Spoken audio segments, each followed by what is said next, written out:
now. Genesis chapter 17 is where we are. Genesis chapter 17. And guys, it is election season. We go to the polls in 2 days. And American presidential elections happen every 4 years, and they have national, statewide, and local implications as we vote on individuals and initiatives that we think will impact our country and make our world a better place. Elections are always about the future. Seldomly are they about the present, and are they hardly ever about the past. And what we're going to discover today in Genesis chapter 17 is this very thorny theology called divine election. And we're going to see this in the text. And this biblical theology of divine election is easy for me to wrap my mind around because I am an unapologetic Calvinist in my theology. And so this fits with the Calvinistic theology. But for people who come from other ecclesiastical or denominational traditions, divine election, people stumble over it. And so this doctrine has decimated people, it has saddened people, and wrecked people's whole idea and concept of God, and other people it has blessed and helped them see God in new ways and caused them to marvel at God's grace and His love and His compassion for us. So we'll wrestle with that as we have a little bit of an excursus, but we can't skirt what's obviously happening in the text, and that's the reason why we're in Genesis, right? We're in chapter 17, and we've been taking this paragraph by paragraph, chapter by chapter. This is a 3-year study that we've embarked upon, and the reason why we did that is because Genesis is the foundation to the whole Bible. The whole Bible rests on this book. And if we get Genesis right, we got a really good chance to get the rest of the Bible right and to get God right. And so people want to start reading in all these other places and in the New Testament, but what's going on in the New Testament is rooted in the First Testament, in the Hebrew Bible. And so we got to get Genesis right so that we understand reconciliation, so we understand God's revelation. We understand the human's rebellion and revolution against that revelation. Where did it all happen? It all happened in Genesis. And divine election is not a Pauline theology. It is a Genesis theology. And that's the reason why we're here in this book, because everything has its origins in the book of Bereshit, in the book of Genesis. So divine election is appropriate as we're heading into this election season. Now remember last week where we were in the first part of Genesis 17, we looked at the obvious frustration that Abram was feeling after 24 years of having God piecemeal the plan of redemption and reconciliation. And we all get frustrated when we don't understand God's plans and purposes, and God is not telling us all of the details. And so when that starts happening, we start helping. And when we start helping, bad things start happening. And it's because of our impulsivity, our proneness to wander, a lack of patience. We encounter hardship, difficulties, adversity, tragedy, because we didn't wait for God's leading, and we didn't understand or discern His voice clearly. And so we end up being disobedient and wanting our way and wanting God to sign off on what we want that we think and we believe is in our best interest. And that's where Abram has been. But God is finally starting to share the details and the specifics of what his future destiny is going to look like. And so meet me in the last part of Genesis chapter 17 as we look at, again, the covenantal control that God has that leads us to confidence and compliance as God is orchestrating His redemptive and reconciliatory plan for our lives. So we're going to look at verses 15 through 27, and we'll see the mother's blessing, the father's response, the son's blessing, and then the family's response. Those are the big movements. But the mother's blessing is in verses 15 and 16. Verses 1 through 14, God was just dealing with Abram and his descendants. Now God has changed his name, and his name is now Abraham. But now God wants to focus in on his wife, Sarai. And so here is her blessing. The blessing, the covenantal blessing, is just not about Abraham and his descendants, but his wife is central to the blessing as well. And the first thing we see is that Sarai gets a new name. Just like Avram went from Avram to Abraham last week, he went from the exalted father to the father of the multitudes. Here, Sarai gets a new name in verse 15. Watch this. In Genesis 17:15, God said to Abraham, "As for your wife Sarai, do not call her Sarai, for Sarah will be her name." And so Sarai and Sarah come from the same root, and it comes from this idea of being a princess or a queen or a noblewoman. Scholars and theologians don't understand what the real significance of the difference between Sarai and Sarah. They're basically the same name. It's just like Mary and Miriam. In the Bible, it's the same name, just a different version of the same name.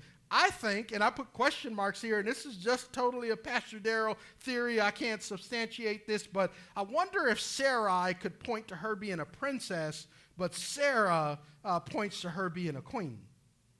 I wonder if that slight nuance points to that. Why? Because of verse 16. Verse 16 tells us that she has a new national legacy, that nations and kings and people will come from her in verse 16. And maybe this explains the nuance from Sarai to Sarah. Maybe. I don't know. We got to get to heaven and ask God, but that's just my theory. Look at verse 16. It says, God says, "I will bless her indeed, and I will give you a son by her. And I will bless her, and she will produce nations, kings, and people will come from her." So I wonder if she was a princess as Sarai, and maybe she's a queen as Sarah. I don't know. But if you got a better explanation, I'd love to hear it. But most people don't have a good one. Don't miss how important this is. God says, "I'm going to bless your wife." She mistreated Hagar, treated her terribly, oppressed her, persecuted her, humiliated her, decimated her, but I'm going to bless her. Can I just put a pause? This ain't in my notes. No matter what you've done, no matter how bad it's been or how many times you've done it, none of us are beyond the pale of which God can bless us and use us for his plans and his purposes. Because after what she did to her in chapter 16, I wouldn't bless Sarai with a 10-foot pole, or much less touch her. But God is a God of compassion and a God of grace. And somebody online or somebody in this room needs to hear that today. And notice God says, "I'm going to bless her twice." And Abraham, "I'm going to give you a son by her." Not by your maidservant, not by your slave, but by your 89-year-old wife. Hey, y'all, we got another gender reveal party, and this time Dad is swinging for the fences. This dad is at his gender reveal party, and he hits this ball filled with blue powder and blue confetti, and he finds out that he's having a son. I thought that this was Abraham in the text. I mean, he's 99 years old. He's done having kids. Ishmael is 13 years old, and he's done. And God says, "Oh, no. I got news for you. Breaking news. I'm going to give you a son by your 89-year-old wife."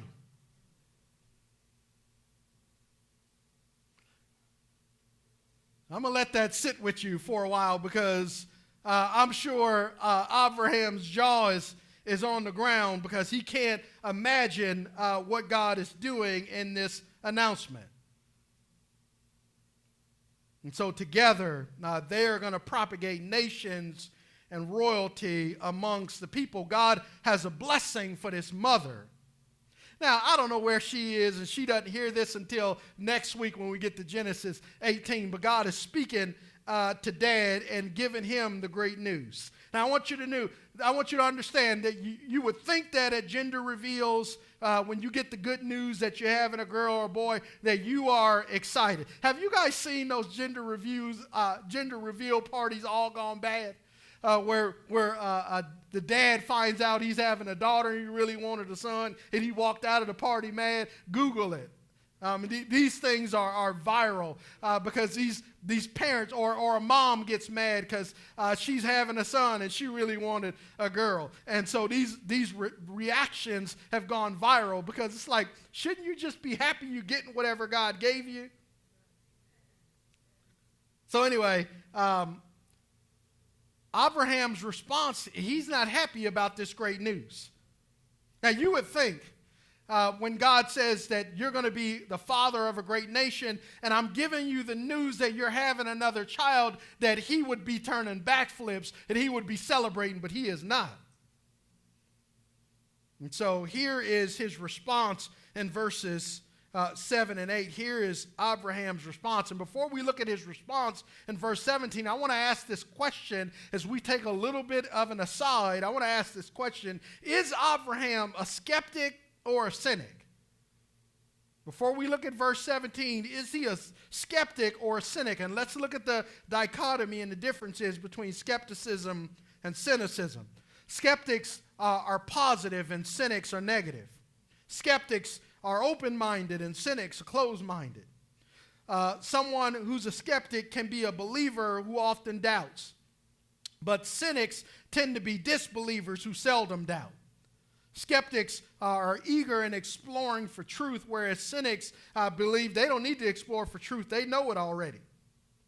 Skeptics have a willingness to change if the facts determine change is necessary, whereas cynics have an unwillingness to change even if the facts determine that change is necessary. Now, look at verse 17. Is Abraham a skeptic or a cynic based upon three things that we see in this one verse? I want you to first of all notice his posture. Abraham fell down. God says, man, you're 99 years old and you're going to have another child. Man, he's on the floor. Now, I wonder, is Abraham on the floor because he's awestruck by the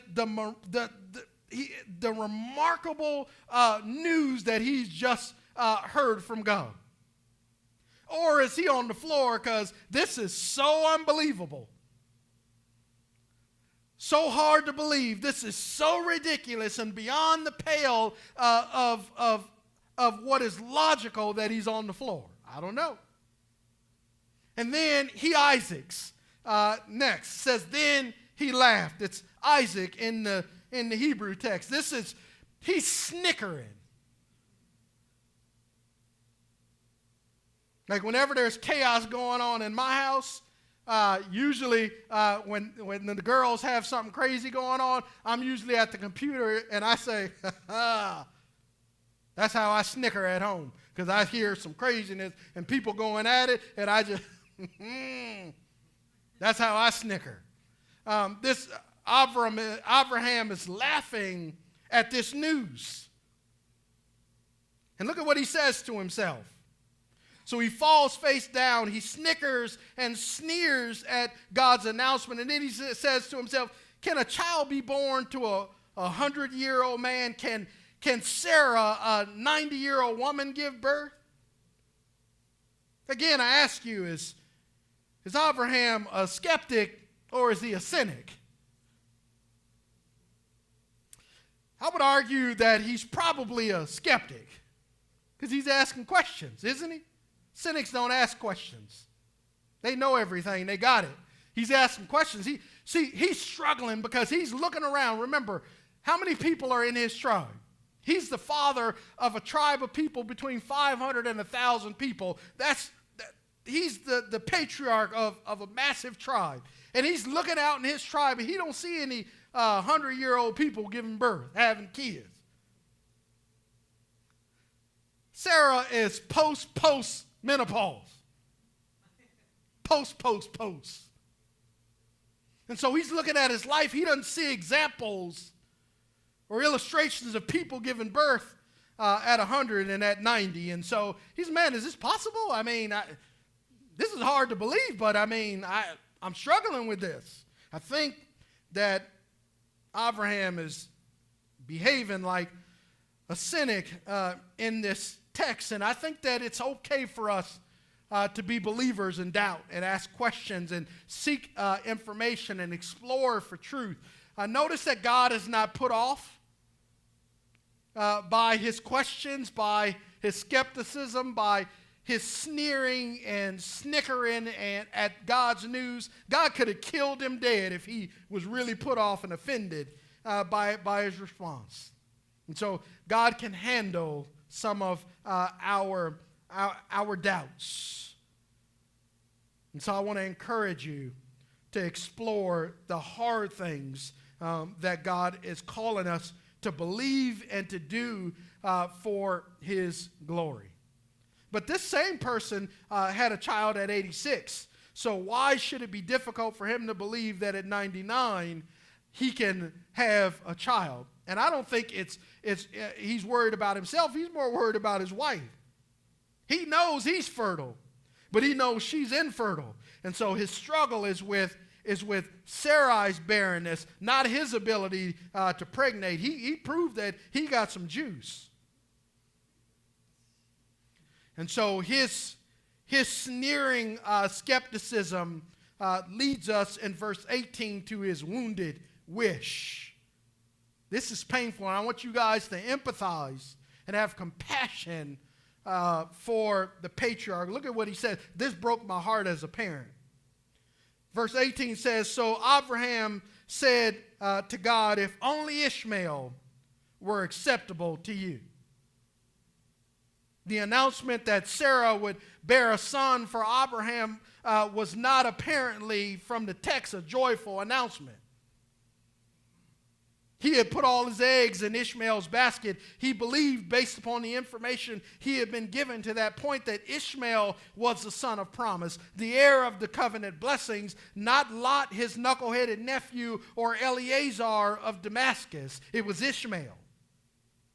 Can you hear Abraham's fatherly heart? He's saying, God, Ishmael is enough. I wish that you would accept him and allow him to live coram Deo, before your face or in your presence as I have.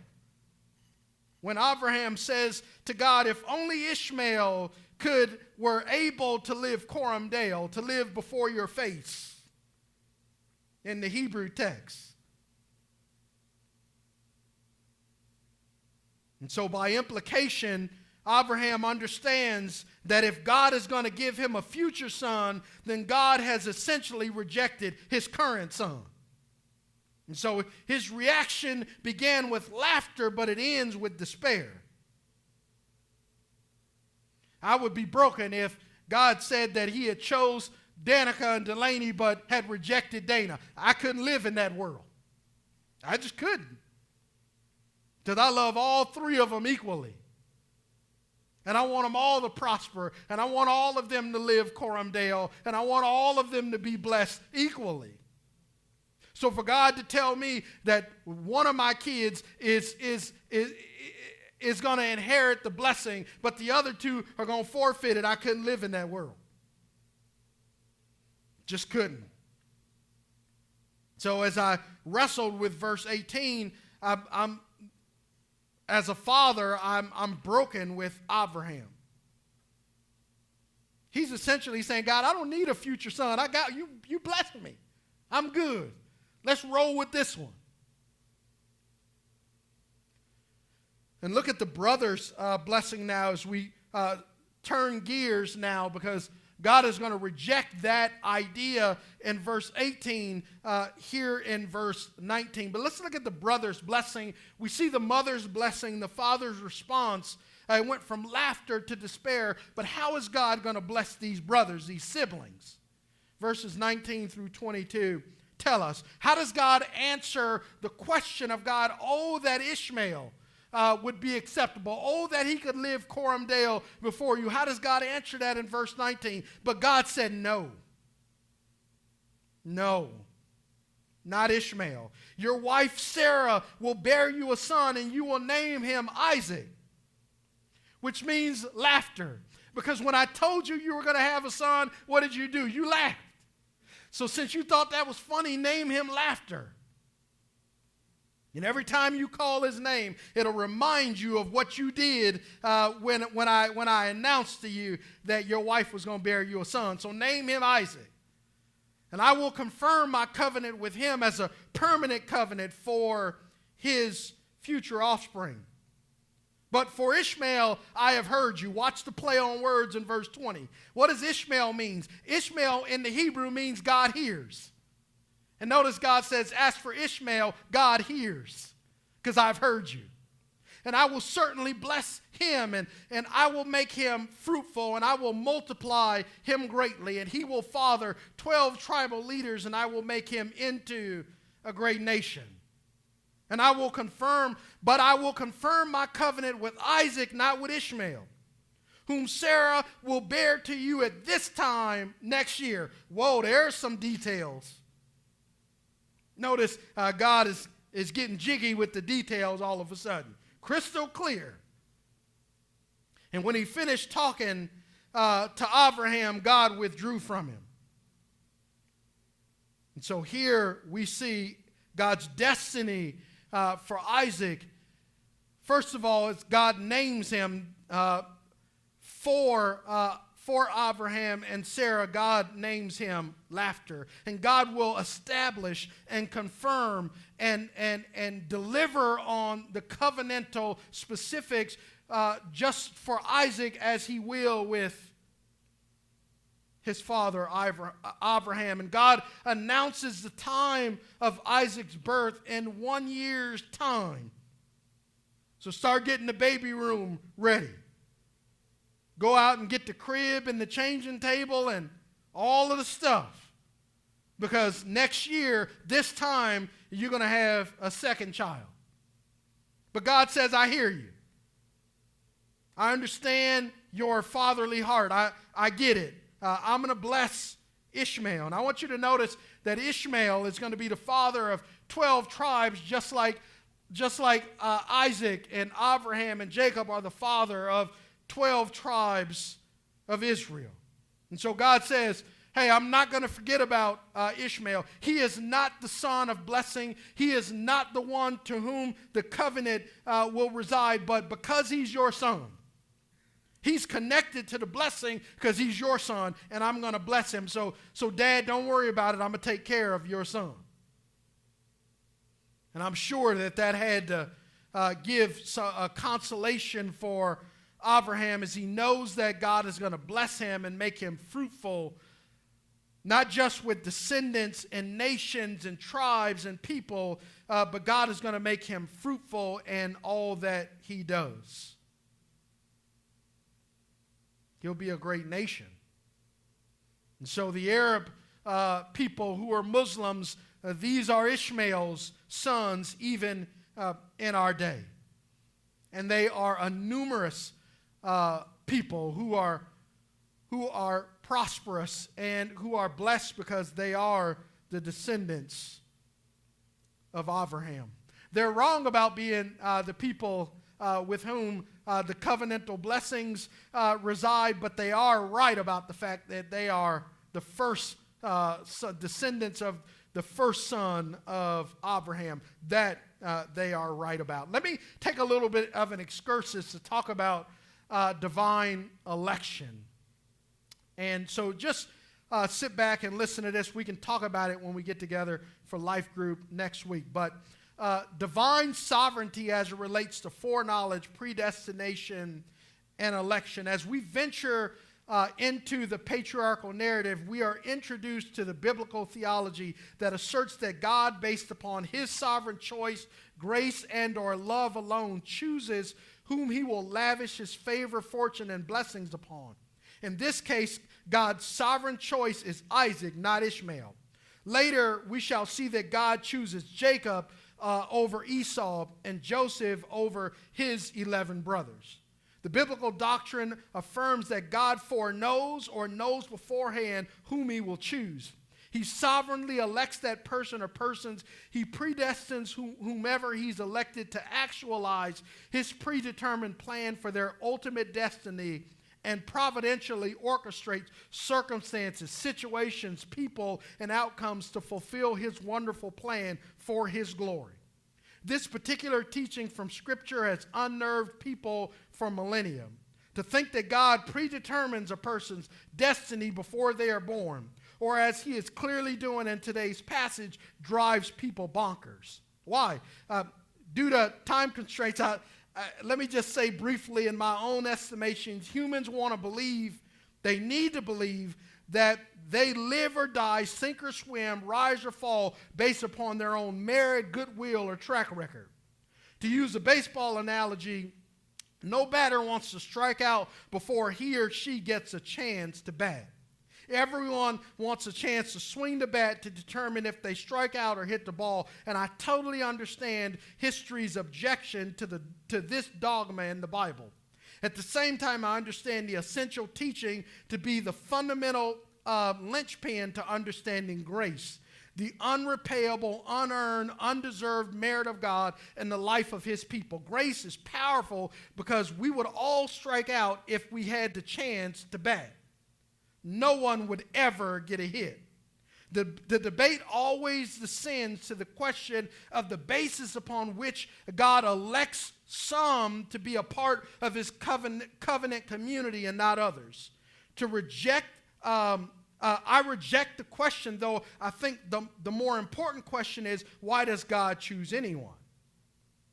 Right? That's fundamentally the real question. If it be helpful to you, we can have a more in-depth conversation about the topic, but please let me know if this doctrine is of interest to you, and we'll find a forum to unpack it further. But suffice to say, God has clearly chosen Isaac as the son of promise and heir of the covenant blessings, not Ishmael, his brother. And nearly 4,000 years of implications of God's choice are being realized today as Ishmael, again, it's the father of the Arab people, and Isaac being the father of the Israeli people. How will peace come to this vehement and violent conflicts that we see in the Middle East? The eschatological or end times answer is the return of Christ. In the interim, I'm cautiously optimistic about a Middle Eastern peace agreement where the Arab world acknowledges the Israel's fundamental right and inherent right to exist as an ethnic group. Again, more can be said, but let us move on to the final paragraph in this section. Divine election is a difficult biblical theological dogma and doctrine to wrap our minds around, because we don't like the idea that God selects Ishmael or Isaac and not Ishmael. Before Isaac is even born, he's chosen over Ishmael. And that drives people crazy. Why does God choose Jacob over Esau? Why? Before they were even born, before they had done anything wrong, God predetermined before the foundation of the world who he was going to choose. And God elects us for salvation. And he chooses some, and he looks over and passes over others, just like God did in the Exodus. As God struck some homes with death and passed over others. That's God's way. We don't have to like it. We don't have to love it. But we got to accept it as a biblical idea, and we got to spend the rest of eternity when we get to heaven asking God to unpack why he rode like that. But again, this isn't Paul. This is Moses, and this is happening in the life of the patriarchal family. So I wanted to just lay out what divine election looks like and why it matters and why people are disturbed by it. And again, I'd love to sit down and talk about it and unpack it further. Here's the family's response to God's blessing. All that he has said in this chapter about circumcision and about the destiny of Abraham and Isaac and all of their descendants after them. How does the family respond to all that God has said? The family's obedience to God's commandments to keep the covenant are remarkable. Look at this with me, and I'll make some notes, and then we'll get to our Coram Deo. This is beautiful. Verse 23 says this, so Abraham took his son Ishmael, after he had been told that Ishmael is not the son of promise, but Ishmael's going to have a little brother in a year who will be the son of promise. Abraham takes Ishmael and those born in his household or those purchased, every male among the members of Abraham's household, and he circumcised the flesh of their foreskin on that very day, just as God said to him. Abraham was 99 years old when the flesh of his foreskin was circumcised. You don't see this in the Hebrew text, but in the Hebrew text, this is a causative verb stem. This is the hiphel. In other words, Abraham circumcises himself.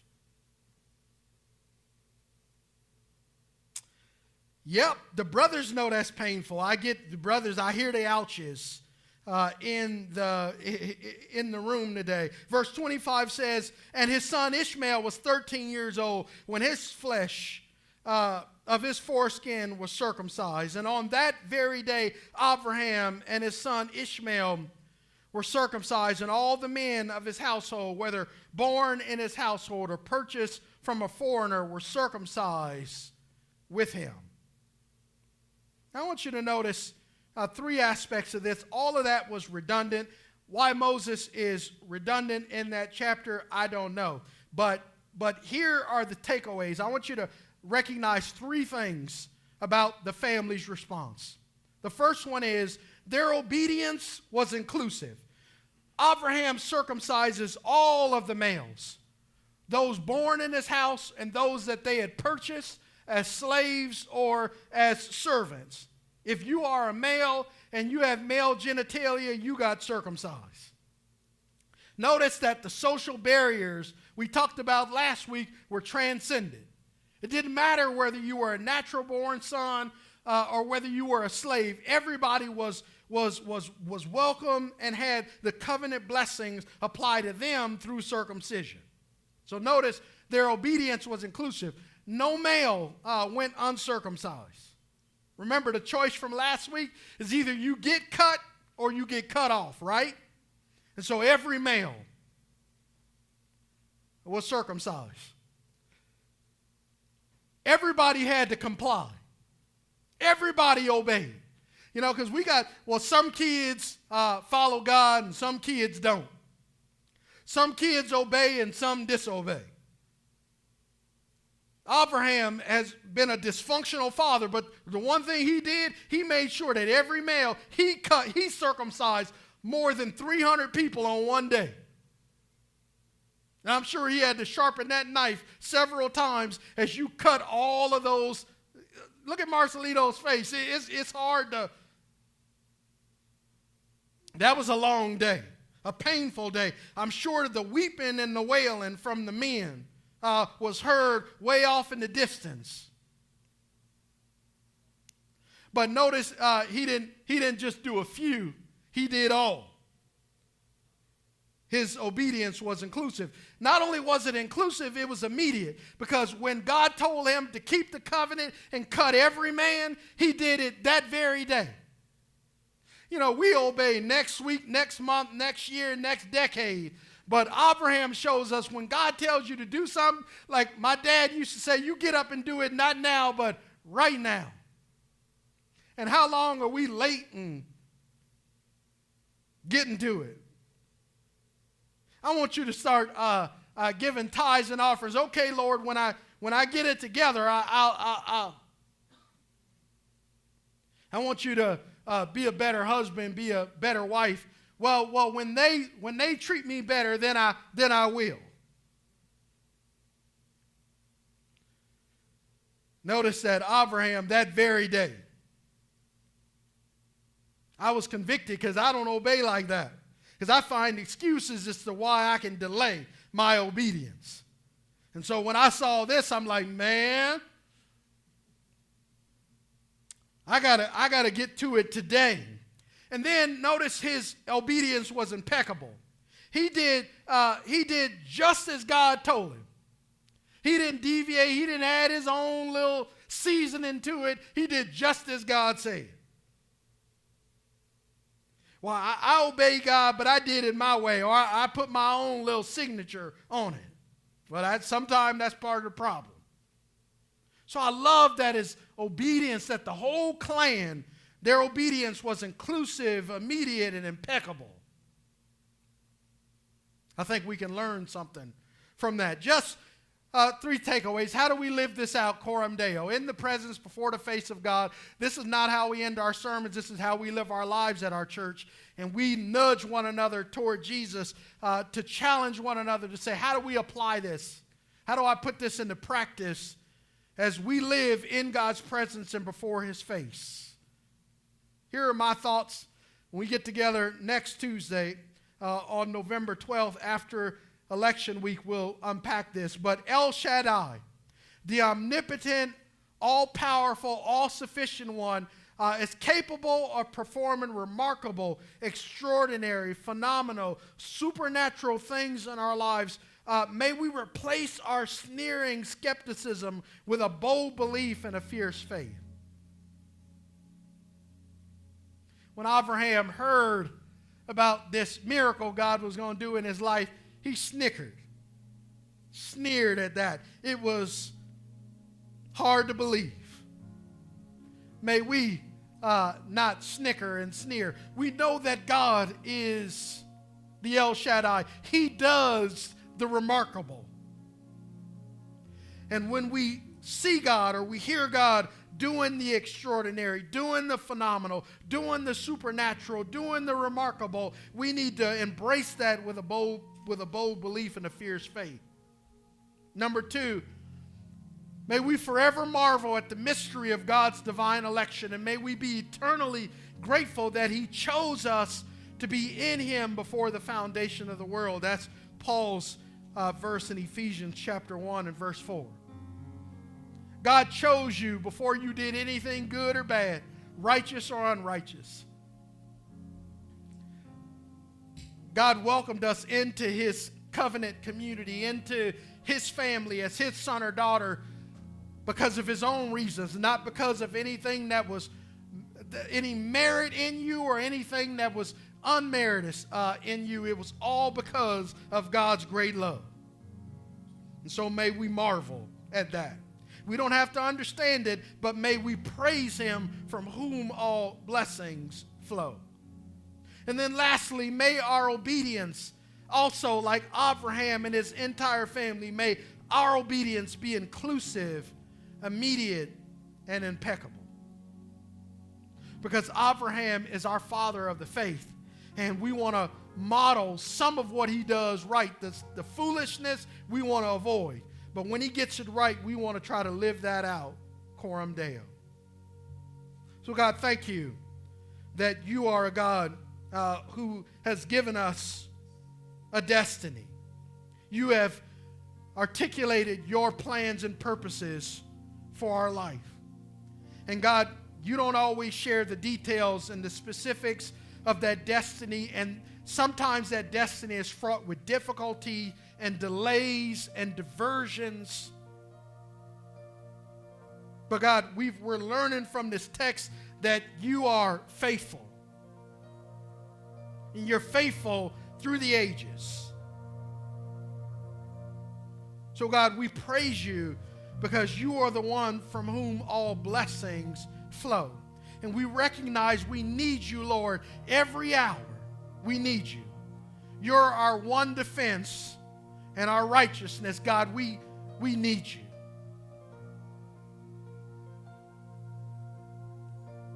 So teach us, God, your ways. May we trust you even when it's hard, even when it doesn't make sense, even when it's hard to believe, knowing that you're not turned off by our skepticism, but you want us to follow the facts that lead us to a faith that is built on a firm foundation. So, Father, would you do your work in our heads, our hearts, and in our hands? Thank you that you're working with this patriarchal family to fulfill your plans and purposes for your glory and their good. And you're working in our lives as well. Again, for your glory and our good.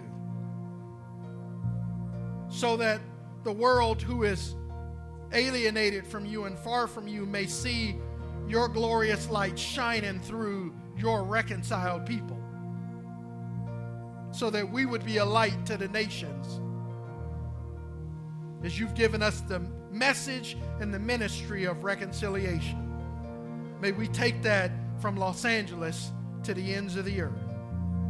So, Father, shape us, mold us into who you want us to be. Just like Jesus. We give you glory in Jesus' name.